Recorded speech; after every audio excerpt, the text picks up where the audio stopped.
Hi అండి. ఇవాళ Nellore style పప్పులు చేయడం ఎలానో చూద్దాం రండి.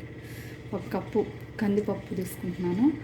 దాన్ని కుక్కర్లో వేసి ఇదే కప్ తోటి 2 కప్పులు వాటర్ వేసి నానబెట్టేసేయండి. ఒక 1/2 అవర్, లేదంటే టైం లేదు అనుకుంటే ఒక 10 మినిట్స్ అయినా నానబెట్టండి. బాగా కందిపప్పు నానిపోయిందండి. నానిపోయాక ఇలా పచ్చిమిర్చి ఒక 4-5 చించి,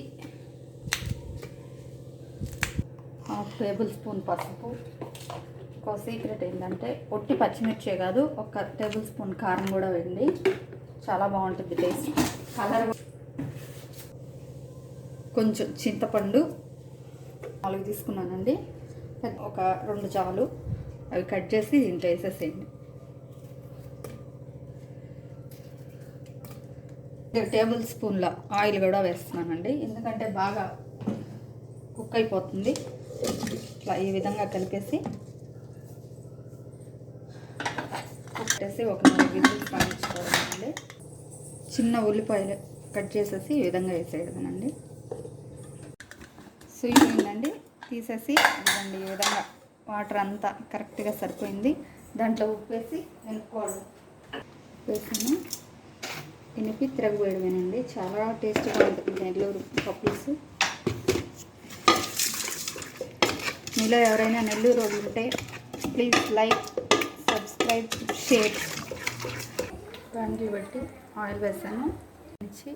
ఆవాలు 1 టేబుల్ స్పూను, జీలకర్ర,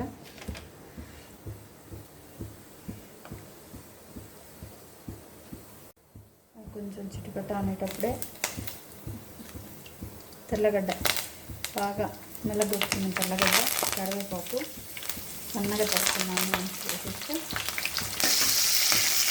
మిర్చి ఇలా గిల్లుకొని తిరగమాతలు వేసుకుంటే మంచి కూడా వస్తుంది. ఫ్రెండ్గా వేగిన తర్వాత దీంట్లో